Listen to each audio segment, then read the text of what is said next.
Welcome to the Real Mama Pod. I'm your host, Devin. And I'm your host, Kendra. We are real moms. Sharing real experiences. The things people don't tell you.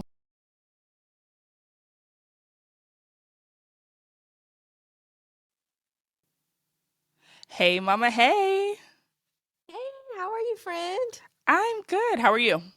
I'm good. I That's think good. Eli gave me a little daycare germ. My boys just picked up something too, so I hope I don't get it. But if this is your first time listening, I'm your host, Devin. And I'm your host, Kendra. Welcome to the Real Mama Pod. Yes, welcome. And we have a returning guest. So if you've been kicking it at the Real Mama Pod for quite some time, you remember our guest, Gia Amari Sneed, from episode 31, where we talked about her journey through motherhood and navigating being a widow. And we got so much feedback from her episode. We thought it was only right to bring her back again for a part two, because Gia received a lot of feedback as well. Mm-hmm. And although people loved her episode, they want to know more about the not so pretty parts of what she's been through. And she came to us and was like, let's do this. Like, I'm ready to share this part of my journey as well. And we were more than happy to discuss that and ask some questions that she's comfortable with, and hoping that her story can change others and help others as well. I think Gia is our first returning guest, aside from our husbands, of course. Yeah. They always on here, child. They think it's their podcast. Listen, share it with them. Right. Well, so welcome back, Gia. Thank you. I'm so happy to be here, and I think it's necessary. So thanks for having me. Yeah, of course. So, friend, what you got for Gia? Okay. So, so Gia's last episode was really good, like Devin shared, and we talked about like the beauty of your marriage, Gia, but we didn't really talk about, some of the tougher times and tougher sides of going through essentially what your family experienced. So, what did, I guess, the tougher or uglier side of things look like, and how did you support your husband when he was going through everything that he was going through? Yeah, thanks for the question, Kendra. I definitely, to Devin's first opening up, wanted to come back because people have reached out, and it's probably always going to be, I feel like, my role to make sure that people understood where Troy was and who he was and what he was to me, because there's such this dark light, and there's only one way that we look at suicide. And I'm not saying that anybody should look at it any differently. I'm just sharing my story and how I see light in what mine was. And so that was kind of that first episode. But I also want people to understand that it's not a decision that I think anybody should make. And so I think it's important to, like you ladies have said, share the not so good, maybe ins and outs of it. So with Troy, everybody's mental illness is different. Him specifically, it's hereditary. His father battled the disease of depression and anxiety along with other people, on his paternal and also his maternal side. Um, and so when we're talking about chemical imbalances, it really is something that only medication can kind of help you through, coupled with the right type of psychologist and therapy and a lot of work for the rest of your life, right? It's like any other disease, it's nothing that just goes away. And so Troy would have these ups and downs. It was like riding a roller coaster. He would have these times where things were great, like he was functioning like normal, like anybody else would, and then something would happen, and it wasn't always something that we could pinpoint. But it would start with like something to me that would be really small, and he was incapable of making a decision. So for example, Troy was an engineer by profession, and so he did a lot of work via Excel. And so I remember one time he comes home and he was trying to put something in the system, and whatever he put in the spreadsheet, like, derailed the entire program. And he was working with, contracting with another company. So it was kind of his responsibility. He had a total meltdown. And literally, the fix was taking one thing out. And Troy was so intelligent that it was a quick fix for him. But just that mistake derailed him. And so what that looked like when he has that type of anxiety is an inability to connect. A lot of times, he wants to isolate and remove himself, me from me, the kids, family, friends. Anger, temper is a big thing. Like Troy, when I first met Troy, I was like, oh God, I'll never be with him. His temper is crazy. Not realizing that it was linked to mental illness at the time. But very bad temper, lash out verbally, like things that would be said, not necessarily in attack to me, but just aggressive verbally. I don't know how else to really explain it. It showed up in, like, we could be sitting in the kitchen and I would hear Arden or Trip like, Daddy, Daddy, and they'd have to say it several times before he could kind of zone in and be like, oh, hey, baby, and so he could turn it off. But I'm trying to think of an analogy. It's kind of like having a huge valve and you have to get like the huge set of pliers to turn it in order to turn it off and on. Mm. It's like that. Like, I can turn it off, but it takes a lot. Um, and over time, the valve rusts, and you have to replace it. And so I think, day to day, it truly is sometimes being a caregiver, like having to come in and gauge the situation, right? A lot of it was putting aside how I might have felt for the day. I could have had a rough day at work. The kids could have been on my nerves, but I didn't have the freedom all the time to come in and say, "Hey, this is what's going on." Every day, my first response had to be to check in on him and to see where he was mentally and decide in that moment what I was going to give to him and what I was going to withhold, um, and keep to myself. And then, depending on where he was, depended on, to be honest with you, what the night looked like, what we're eating. People laugh all the time, but we ate Sunday. Well, I would cook on Sunday. So Monday through Thursday, we ate the same thing because Troy needed structure.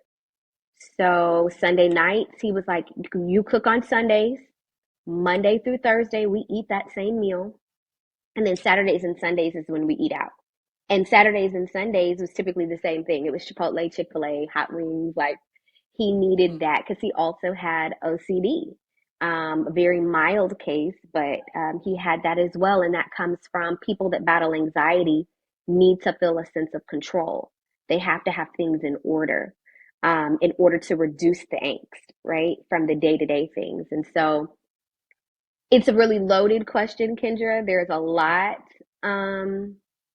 that it looked like, but just a little bit of insight. I think the overarching is really having to treat my spouse almost like a child. Like, I've got to take a step back and understand where you are.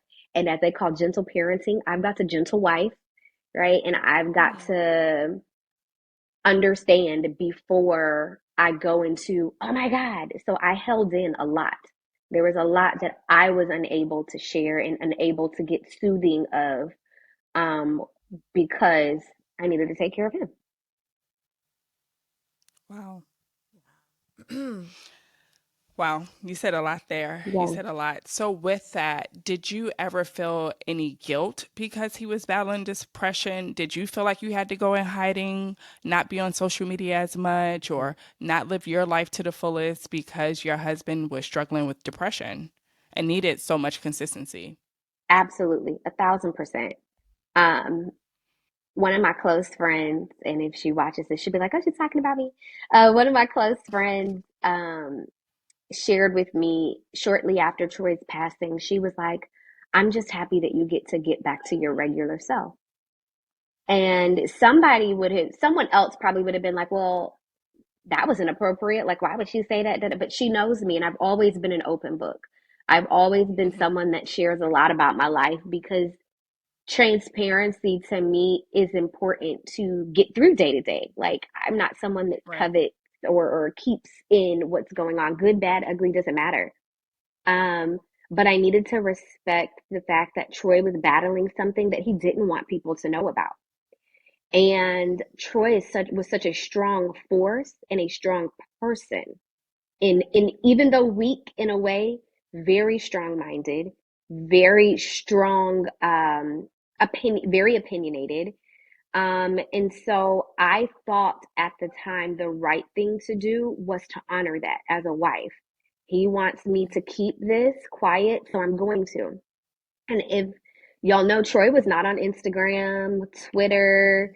If you look now through his Facebook, you'll see how often or how rarely he posts.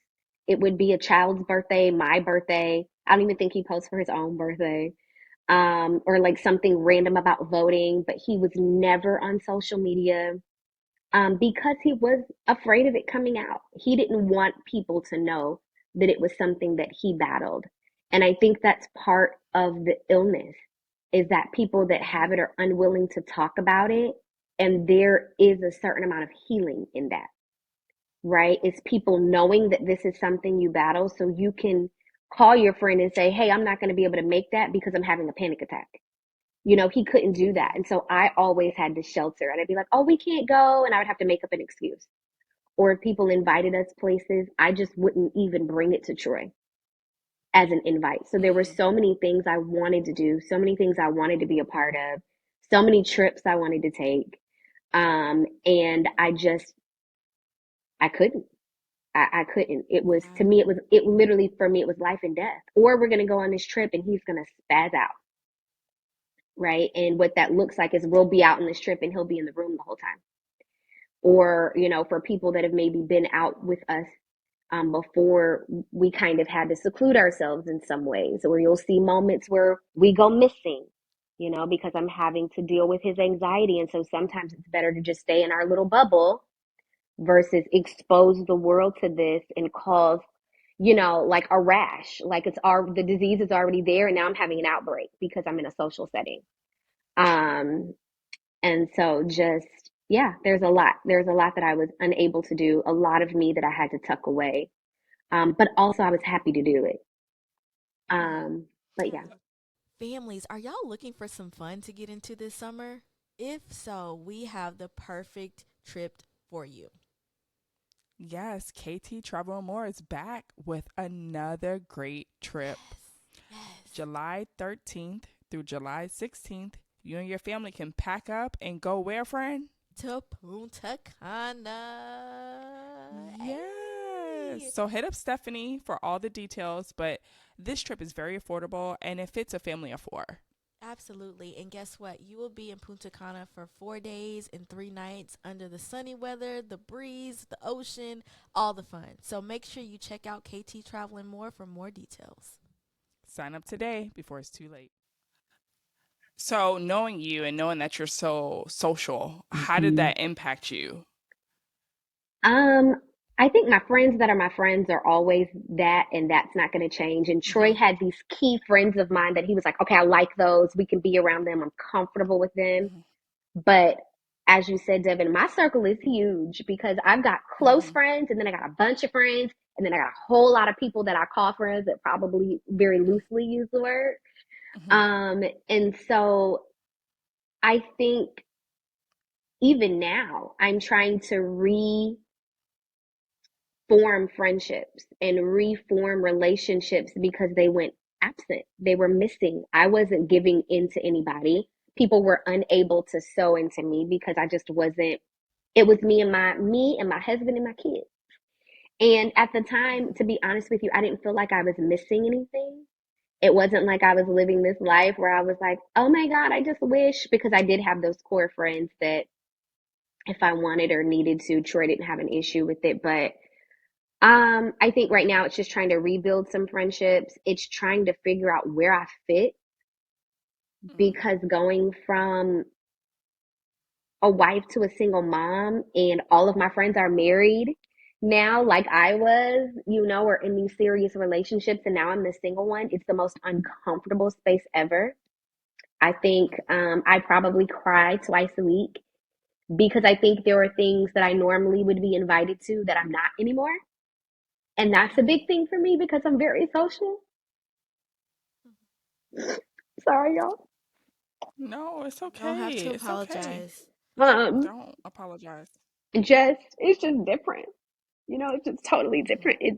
I'm not used to not being in that circle and Hmm. to be on the Yeah. outside looking in and watching people enjoy that love and that friendship and the trips and the events but at the same time, I kind of don't want to be there because I'm like, I'm going to be the odd one and everybody's going to be, together and it's just going to be me. And I've had friends that have lived that life, that have been along with me while I was married. And so it's interesting. It's very humbling to now be in that space and probably feel some of the things that they were feeling at some point. Hmm. So it's definitely been an adjustment to try to figure out the new normal, try to rebuild relationships. And to be honest, it's less about the relationships and more about redefining me, figuring out what Hmm. situations that I'm comfortable in, not comfortable in.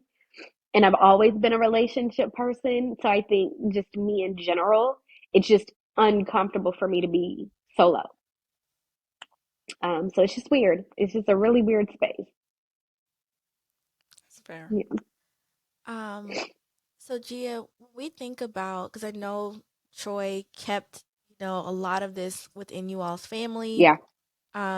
But when we talk or think about his support system aside from you, do you feel like he had the proper supports and resources in place, or like what are your thoughts around his support, essentially? Um, so yes and no. Yes, in that he was doing everything that he could. So Troy was on medication, changed dosages, had a psychologist and a psychiatrist. So he was doing the work. He had been in programs. Um, Troy was very honest with me. So wherein we kept it from the world, he didn't keep it from me. So I think there Mm-hmm. was support in that and him being very open and honest with what he battled day to day with me. Um, his immediate family knew as far as his mom, his dad, and I think his siblings were slightly aware, maybe not the extent of it. I think probably his biggest support was his dad, because his dad battled, right? So I think mental illness is one of the hardest things to articulate. Like you can explain to somebody what it feels like to hit your pinky toe on the side of the bed, right? Like everybody knows that feeling. They're like, oh, I know exactly what you mean.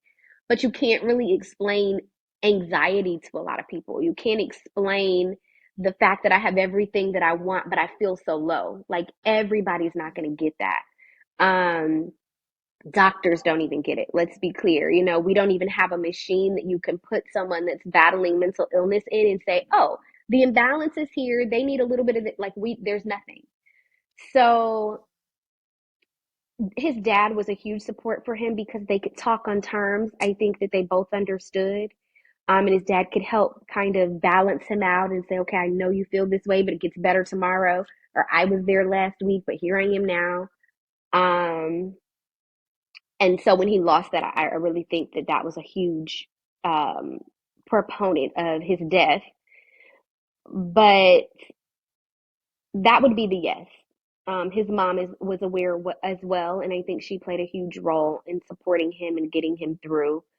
Um, where I say no is just the lack of understanding of mental illness in the world in general and in the Mm-hmm. Black community, right? So I still think on the family side of things that we pushed it off. We didn't take it seriously early enough.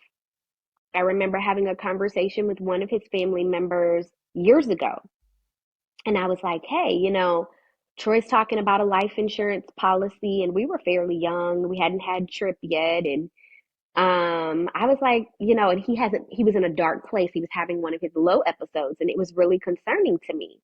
Because I'm a worrier by nature. So I was like, this is not a good sign. And the family member looked at me and was like, oh, he ain't gonna do nothing. And this is a very close family member. And so it was that. It was the negligence of us taking every single sign seriously. And I'm guilty of that because we have overcome so many times, in and out, in and out. So when you see the lows, you're like, okay, it's low, let's buckle up, but we're not going to wreck the car. This isn't going to be a fatal accident because we've driven like this before. So we're just going to do what we do. We're going to strap it in and we're going to drive a little slower because the road is wet, and then you don't take it serious enough to say, hey, let's get off the road today. Um, so no, in that I don't think as a collective, the support that he had, we took it serious consistently. Now, I will say at the end, I took it very seriously. I knew where Troy was, and I think we did everything we could to try to prevent what happened. Um, I think the support should have been larger. Again, I think we should have brought in more friends to let them know what was going on so that Troy didn't feel like he had to hide. Yeah. And I also think that families should have, I'll say this, I think the Black community needs to be there for each other, period. Hmm. Because I would say probably 8 times out of 10, people that battle mental illness are not going to tell you what they're dealing with. Not because they all want to hide, but they don't know how to explain it. Or they Yeah. would rather just be the light. When Twitch, when Twitch passed and it was all of this, every what are the comments? Oh, he was a light when he walked in the room. He was always smiling. He was this, he was that. Sometimes that's the space they'd rather be in. And then they go in their comfort zone at home and they let it all out. So you're not gonna know. And so this idea of checking on your strong friend, checking on your friend that isn't strong, just check on everybody. Just check on everybody because you truly do not know. And so no, he didn't have the support he needed because as a community, and I'm putting this on everybody. As a community, we just don't check on each other enough in a way that is non-self-serving, right? A lot of times we'll pick up the phone and call a friend that's like, "Hey girl, how you doing?" But the truth is, I got a lot going on and you're my person and I need to get this off my chest. We don't do Yeah. enough of just, hey, how are you today? How is your mental? Like, that's a question we can ask anybody. How are you mentally? What triggered you today? What triggered you last week?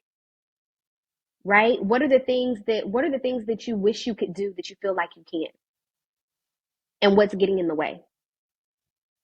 Having those type of conversations with the people in our life, more often than not. And it doesn't have to be I'm calling because you're ill or I need to make sure I just need to have a genuine conversation with you. We need to be able to be open with each other about what's going on, good, bad, ugly, and different. Yeah. I think we're starting to see a shift in the discussion of mental health in the Black community. Mm-hmm. We're definitely not where we need to be, Yep. but we're starting to have those conversations, specifically men. I know women, like we've kind of already started these Mm-hmm. conversations, but you're starting to see more Black men have those tough conversations about Yep. where are you mentally, just checking on you, Mm-hmm. um so, thank you for sharing that. Yeah. And we got work to do. Simple. Absolutely. We have a lot of work to do. Yep. So much work to do. For sure. So then that brings me to my next question, and you kind of touched on it a little bit, but would you change anything if you could? And if you could, what would you change if you wanted to? Yeah. Somebody asked me yesterday a similar question, and it was more framed, would I want him here Hmm. given the situation? I would always want him here. it's a very selfish answer because I want Troy. I want Troy for my children. They deserve that. Mhm. But for those that knew Troy, he was not the temper, the aggression, those things. I felt that, and I would rather have been the person to feel that because I knew him. People didn't often see that side of Troy. Troy was I know people all the time were like, oh, they wouldn't harm a fly. Troy would definitely harm a fly, but he was a good person. Like, he had a good heart. Like, Troy would, it, he was paying people's electricity bills and buying groceries and taking care of people's kids, even though he was mentally suffering. And Mhm. finance had a lot to do with it because he's an engineer. Everything was about money. And we've never wanted for anything. We've never been without, but that's just how his mind functioned. But he would be looking at the account like, how are we going to make X, Y, and Z happen? But at the same time, paying a stranger's bills. And so I say that to say he was a really good person and an amazing husband, as I talked about in on the last session, and an even better father. And so I would not want him here like that. He didn't deserve what he had and what he battled. I know we all have things to carry and we don't get to choose what we battle, but I would have wished for something different for him, like a different disease, a different illness. I don't know, a different set of cards. Because I think he was just too good for that. So I would want him here, but not in that condition. And so I'm grateful for him no longer having to suffer. Um, would I personally change anything? Um,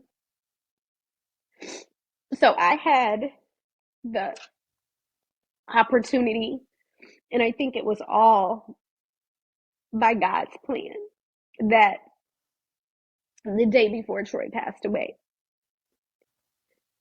I intercepted what I believe was him going to commit the act. Um, there were some routine things that he typically did that he did not do. And he tried to leave the house quietly. And I ended up being on his tail because I knew where he was. Like, I knew where he was mentally. So we track each other. You know, we have access to where our Mhm. locations are. So he wasn't answering the phone. And so I ended up catching up with him in the car and being able to get him back to the house. And in those last moments, I was able to love on him. And typically, I'll be honest, I my patience was thin. It wasn't like I was just this person that was, oh my God, he's suffering and I'm just here. No, there were times I was like, look, this is hard. You got to get it together. Like, figure it out. And so I thank God that he gave me a patience I don't think I've ever had in that last week, where I was just very loving. And I do not know where that came from. Like, baby, I've got you. I'm going to be here for you. Whatever you need, I'm not going anywhere. Like, I needed him to have the reassurance that no matter where you are, I'm going to be here. And I think God gave that to me because I would be sitting here like, I yelled at him, and I'm living with that, right? That Mhm. doubt, that guilt, that in his last moments, I wasn't kind and loving. And so I don't carry that. But the fact that that next day it happened and I was able to intercept the day before, or intercede the day before, I think was God's way of telling me, look, I had a plan. I knew how long Troy was supposed to be here. I knew when his last breath would be taken, and there's nothing that you could have done about it. Mm. Because I gave you I'm trying to show you, right? I give you that to live in. And I think if you have a deep relationship with whoever you believe in spiritually, those types of things will be revealed for you. And that's my belief, is that there was going to be nothing that I could do, whether it was that day that Troy took his last breath, or if I had interceded that day and 2 years from now, it was the outcome, right? There was nothing that I could have done to change things.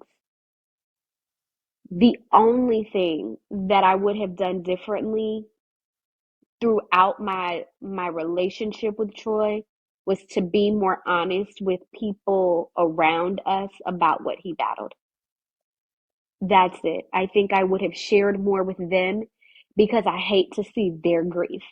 I hate to see them sit around and wonder what they could have done. You know, that's hard to live with.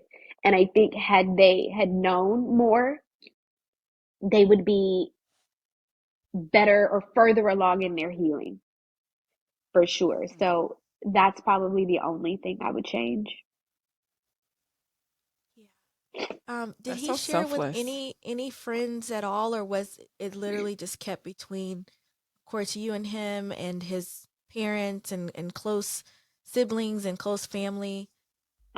He had, I want to say he probably talked to maybe three close friends. But when I say talk to, you know how men are, like, it's not this Yeah. in-depth conversation that we're having and I'm sharing the ins and outs once a week. These are friends that probably knew, hey, Troy takes medication for depression, or Troy Yeah. is, has anxiety, but not the depths of it. If there was any friend, there might be one that I can think of that may have known, but I couldn't tell you what the depths of it were. So, Gia, I want to check on you and Mm-hmm. just, how has or did in that moment, how did this experience impact you mentally? Uh, so I shared on the last podcast that I've always been somebody that's been resilient, right? Or that can get through things. I don't care what type of death it is. When you have death of, I think, in comparison, I'll say a child, a partner, or a parent. I think those are probably the most tragic losses you can have. And I'd say a parent at maybe a younger age. Once we get older, it's really sad, but we know it's coming, right? It changes you forever. So for me, death is a part of everything. And it's very morbid. Like, I have a positive outlook on life, but death is so intertwined in that. Like, I have learned to, or I'm teaching myself subconsciously how to prepare, and this is going to sound really bad, but how to prepare for the death of a child, how to prepare for something tragic happening to a parent or a best friend, because once you lose something that huge in your life, you understand how quickly and how easily it happens. And so to think that you're untouchable, or to think that these things won't happen, and then to look and to see how his mom lost her husband and then her son within less than a year, that's people's lives. People experience that. We're seeing school shootings all the time. Um, you walk in a grocery store and you don't know if it's your last day. And so, wherein those things were in the back of my mind, they're in the forefront now. And I think that's what grief and losing someone does to you. So I'm learning in my head to really think about um, how we don't get, people say we get people on borrowed time, right? Like, we don't get to decide how long we get to have people in our life. And so I'm kind of like preparing myself, like, everybody's temporary. Like, nobody's going to be here forever. And so it makes it so hard to go into relationships. I'm nervous about, I mean, I could meet somebody, fall in love, and you're gone tomorrow. You know, um, I'm constantly like, my phone will ring and I'm like shaking depending on who's on the phone, like, what is the news? Like, what has happened? And it's normally nothing, like, hey, it's spam. And I'm like, ah. And I've been worked up about something that's nothing. Um, it has, I have less patience for things that I think I had. I've always tried to meet people where they are. And I've always been able to accept, let's just say in friendships, like this is this type of friend, and I'm okay with that. And I'm just not going to get anything from them, but I know what I provide for them, and that's fine. I'm in a space now where I think I am on that front. Like I can't have people around me that don't see me because at any moment I could break down. I could go out to eat and hear a song and I'm done. I can get in my car, like everything around me is Troy. Everything. There's no getting away from that. And so the triggers are forever. And so if I have people in my life or around me that don't understand that can't be compassionate, that to be honest, when I call you, if you don't check on me first, like I'm just like, I can't. And so my tolerance for bullshit, to be quite honest, is very, very low.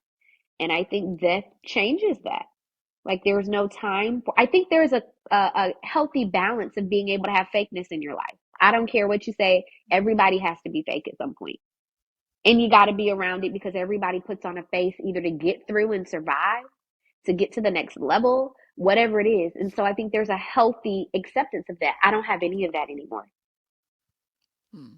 And that's something that I'm trying to slowly get back to, but I'm like, "Ugh, I can't do that. No, I don't." And so I can be short.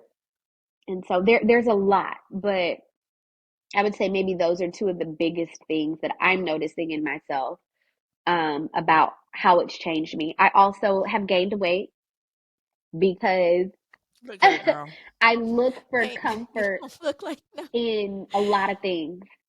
And so I also want to share this, um, ladies, because recently I've had a lot of people reach out to me that either have contemplated suicide or have a family member that is suicidal. And so a lot of times the idea is that if I leave here, everybody's going to be okay. Like I'm the problem and you guys are going to be fine. Just let me go. That is 1,000% not accurate. So for anybody that's listening, let me be the testimony, the mouthpiece, whatever you need to hear, that it is not okay for you to leave. It will not be okay. The people that love you will not be okay. Right? I am looking for comfort in any place I can find it. Thank God I don't have um an addictive personality because I could easily see how this could drive someone to drugs. For sure. I have drank more than I've ever drank in my life. I go out to eat, y'all, no lie. I've always been a foodie, but I will order 3 entrees just because it makes me feel good. And I just need to feel good because if I can't feel good, then it's pain. There is no gray area. I don't get to operate in gray anymore. I'm either in extreme pain or I'm okay. And so it is completely life altering. I told my mom yesterday, and I'll end the question with this. I told her yesterday, I said, I don't think I'll ever live a life of happiness. I don't think I'll have that ever again. I think that I'll have moments. So I have moments where, oh, I'm happy right now in this. I'm okay today. That was beautiful. But just a life, I don't think that's possible. I don't. There's always a void, there's always a hole.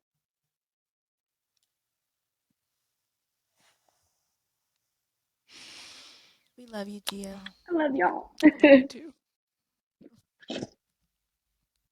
We love you. So anyone who may, excuse me, I'm sorry. Let me make y'all cry. No, No, it's it's okay. okay. Um, it's okay to let the tears out, and usually I'm not the crier, but it's okay. But for If anyone you made who Kendra cry, I know that if you made this girl cry, if you make she me don't let cry, nobody then see her cry, and then you're um crying on a video. I Girl, we know got it on record. a first. Girl. um that just really it touched me. But if there's anyone, Gia, who may, you know, still be going through their process of accepting that their partner is no longer here and they're having to navigate life and just figure it out, like what advice would you give to that person? I would say you have to start with being open to it. And if you're not open to it, don't try to push yourself. I think in the beginning I did. Like I was like, look, things were bad and this is a bad situation, so I'm gonna rush into I'm okay. And that didn't prove to be the best option. So I think take your time, and taking your time doesn't mean that you can't try to enjoy life because where I shared that, I don't think I'll ever have full out happiness, I'm also not in pursuit of it, right? So I still want to be happy. I still desire that. I just don't see it. I don't see how it's going to happen, and I'm hopeful and prayerful that God will amaze me like he always does, right? And I'll be here once you guys are like live and your podcast is everything and everybody's trying to get in. I'm gonna be knocking on y'all's door like, hey, I gotta tell y'all. Because that last one I said I wouldn't, but here I am. Like I'm hoping that that is the outcome. So I think take your time and then be open to it. I think sometimes when you lose, you close off and it's like like you're not going to let anybody in, you're not even going to let yourself be happy. And that's one thing I'm proud of myself for is I'm going to let the love in. I want the light to shine. I'm open to it. Invite me to the things. I'm coming. It's uncomfortable, but I'm coming. you know um Ask me on the date. I'm probably going to go unless you're just a fool. Like I'm going to go because I've got to do all of these things to get to where I would like to be. I'm not going to get there being in a depressed state. I'm not going to get there thinking about or fantasizing something that is no longer.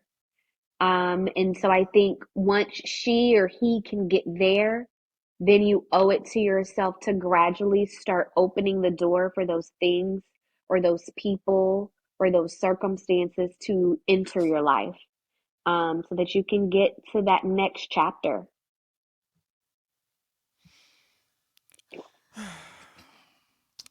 That was really good advice, Gia.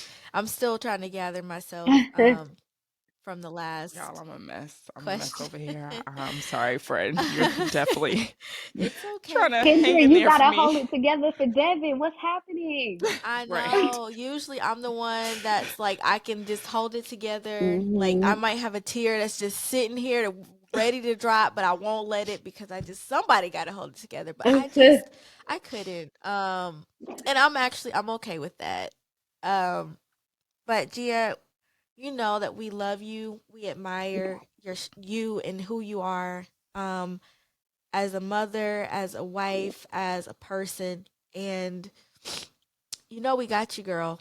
I know, 100%. I know, and I appreciate that. A And I hundred love you I'm guys percent. still too. coming to Houston. I need to get my travel Come on, together, but girl. I'll be there We got soon. space. Come on.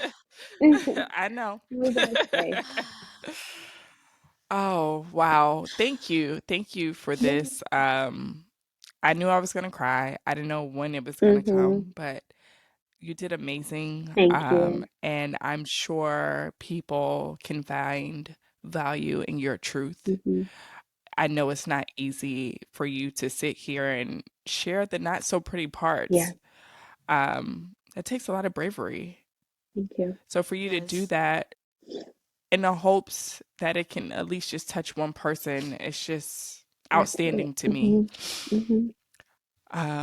But we got you Thank you, lady. no matter what. Anything we can do to Thank help, you. And I'm looking for that village too. Like, who in Houston that's trying to just be out, Yeah.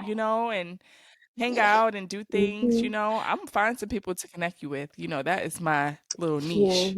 Just So, tell them to keep inviting me because half of the time I'll be like, yeah, I yeah, can't make it, because of the yeah, kids, but it's not yeah, because I don't want to go. It's just, hey, I got the kids or yeah, this is going on or you know what, I'm just tired or mentally drained. yeah. So, Yeah, and I think that's the struggle sometimes, even just being moms in general, not being able to do the things or not hmm, getting invited because people Yeah. just automatically X you out because yeah. you're a mom. And it's like, no, I'm still lit. Yeah, I'm still having a good time. I can't go all the time, but Yeah. I still like to have a good time. If Exactly. I can make it, I'm gonna make it. But invite me. Don't just exclude me out because you think I can't make Yep. it. Right. Let me tell you I Yep. can't.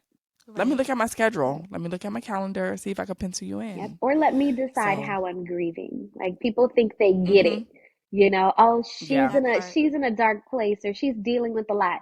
I'll tell you what I'm dealing with. Invite me to the Mm-hmm. party. Okay. Yeah.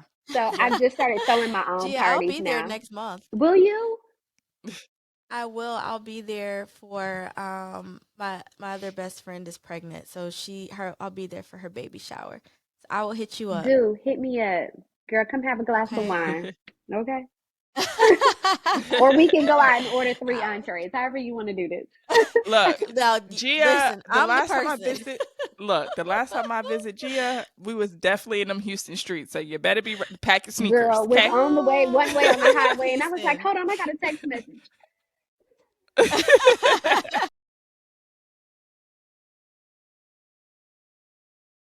We drinking. Just let us know. So I right can't drink now for I'm next actually weekend. drinking water, Okay. but I did curate a drink for Gia, Hmm. and I actually changed the name of the drink mid conversation. Okay. So originally, Gia's drink in her first episode was called "Choosing Happiness." Hmm. So clever in quote me said the drink is going to be called "Choosing Happiness 2." Friend. Oh, that was so I good. know. Not. So while when you were talking, Gia, and I believe this, you mentioned this in your last question. You're still in the pursuit of happiness, Hmm. despite where you feel you are in life right now. You're still gonna pursue happiness. So Mhm. something clicked and was like, that's the name of the drink, Pursuit of Yeah. Happiness. Pursuit of I love it. happiness. I like So that much better. Shade. Usually I name the drinks for her, but I don't know right. what happened with that. No, I'm sorry. wasn't there, but it's okay. We got a drink name. Yeah. And y'all know my girl loves tequila, so Hmm. that's what we're drinking. So our drink has an ounce and a half of tequila, 3 ounces of grapefruit juice, half an ounce of fresh lime juice, a fourth an ounce of agave. And you top it with bubbly. Mm. And Ooh. that's called the pursuit of happiness. Probably always And for make you our happy. mamas to be, yeah, it right.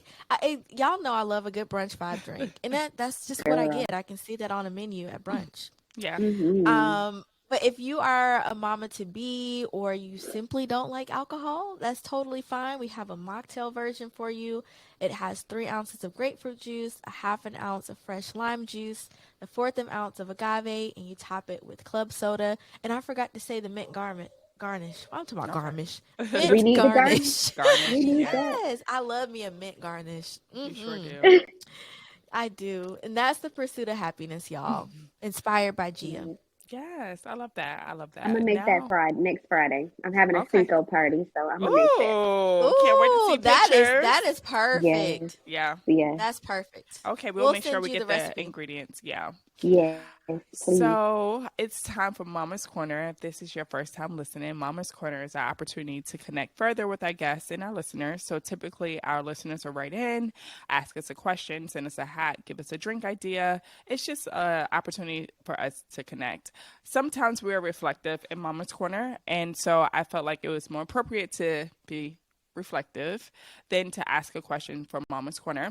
So I have an additional question for Gia. And I'm on my journey with spirituality, religion, Christianity, just trying to really get closer to God, practice gratitude, um, my husband recently just got baptized, getting the kids involved, Congratulations. and I just want to know, has your relationship with God changed? Are you upset with Him? Mm, Are you finding the gratitude? Are you, practicing Christianity like you once were before? I know you said you one of God's favorite, and I would have to agree. So I want to know, how you feeling? How's your relationship? Um, it 1000% has brought me closer to Hmm. God. And I think when we think about Christianity, spirituality, a lot of times we think about it in a linear way. Hmm. What church do you go to? What religion do you practice? Um, I grew up in church. Hmm. And so, I was the vacation Bible school, Bible study, two services on Sunday and Sunday school. And Yeah. so I have found this my relationship with God has nothing to do with any of those formalities. Hmm. And it's the conversations that I have in my head with Him. Hmm. And sometimes if you are a believer, you understand those conversations you're having in your head are not with yourself. Yeah. Like they're with Him, right? And so He is my best friend for real that's not present because I talk to Him about everything. Right. And it is the reason that I'm able to have a light or be in pursuit of happiness because I understand that God has a plan and it's better than any plan that I could put together. And so as you are navigating life with a newly baptized husband, I think that is amazing. Oh my gosh. And as you bring your children along on the journey, I think it's about what is your relationship with God, not how do you practice your religion, but what is your relationship? How close are you to Him? Because even in the midst of tragedy, He's going to be there. Mm. There's a Bible verse that says He is all y'all Christians out there. I'm about to mess this up, okay? I can't quote the Bible, so. You all y'all. Let me say this, all y'all church folk. I'm about to mess this up, but it basically says that God is his greatest. He is the greatest strength in your weakness. So Mm. when you are the weakest, that's when He's the strongest. And so for people that will go through tragedy, I think it's natural to be upset with God, but I think it also shines a light on where their relationship was with God. Because if it was tight, you would understand that He's even more present now, Mm. right? I went through in November, found out that they were displacing my role. Mm. And I was like at work, and I was like, oh my God, like, look, I'm a single parent. I don't Right. have time for this. Like, I don't have anybody to fall back on to say, hey, I'm coming home. I might not be working in 2 weeks. You might have to hold us together. Like, it's me. And so I'm devastated. I'm depressed. I'm tired. I'm like literally body in pain because this is happening. But I think after I found out the news the next day, I was like, I'm good. Like, no matter what happens, I'm good because what I know is that God will never leave me nor forsake me. Mm. And those are the conversations that we have. Like, I'm not leaving you. I've Right. brought you this far. Don't doubt. Don't doubt. And so that would be my answer. Just practice your relationship with God, not your religion. Um, yeah, have conversations, and He'll always be there. That's Amen to really good that. to hear. Hmm. Yes. Amen. We got a word too. Wow. A I word. Okay. know. Well, Gia always, I feel like she came preaching Yeah, she in did. her last episode, Yeah. which we can always appreciate a good word. Yeah. Yeah. Sure. Wow. This was. Thank you, Gia. Thank This y'all was for good. having me. It was a great way to start my morning. You will Seriously, it you will was.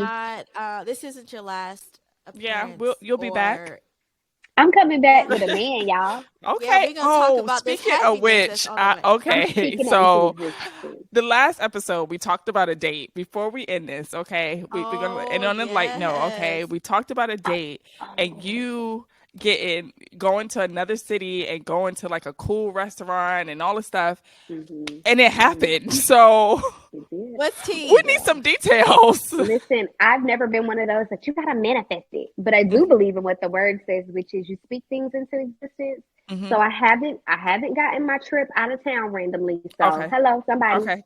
Fix it.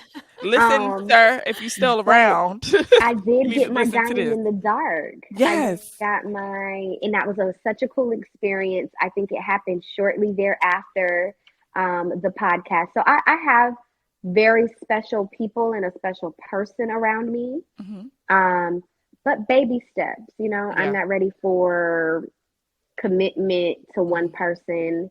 I am open to getting to know. I won't even say dating. I am open to getting to know a lot of people because I'm getting to know me Mm. again. Right. Hmm. And so I can't say that I want to be with one person knowing that I don't truly know who I am in this next chapter. So Right. we'll see. But yes, Right. all the dates, bring Speak them it. this way.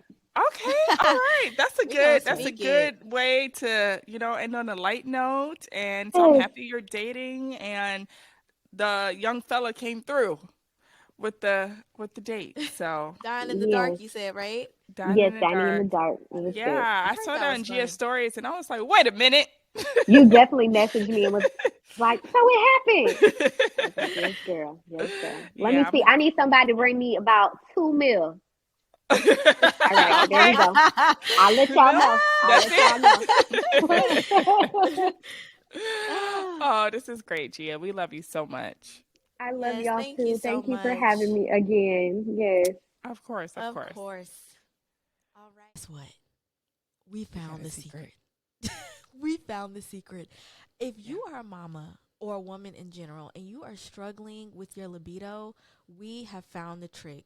She-O has done the job. We have been more engaged intimately with our husbands. We have had all the fun. And when I tell y'all the Mhm. fun, we have had the fun. And guess what? We don't have to put towards so much energy because this No. has done the trick. And if y'all don't Yes. believe us, check out the reviews. Yep. Like, Check the check. link in our bio and use code MAMA all caps for extra discounts. But order it today. That's all I gotta say. Order it today. Today. And like we said, if you don't trust us, read the reviews. Mm-hmm. All so much for joining us at the Real Mama Pod. Yes, every Thursday night. Y'all could be anywhere. But you're hanging out with us. Yes, and we love it. So, friend, where can they find you? They can find me anywhere they like. I'm on Instagram at KendraFerg _. And I'm also on Facebook, Kendra Ferguson. Okay. What about you? And you can reach me at DevGrace _ Instagram, TikTok, Pinterest, Twitter, Twitter, Facebook, Twitter, Mhm. all of that at the Real Mama Pod. Yeah, so make sure you follow us. If you want to learn more about Kendra and I, you can check out our website where we have Mama merch. Hey, you can see our little All sweatshirts. right. We are wearing our mama Yeah. merch. Yeah, we have sweatshirts, hats, necklaces. We also have Rich Auntie merch. So you can purchase that at Dot. www.therealmamapod.com. Dot. We're so corny. I know.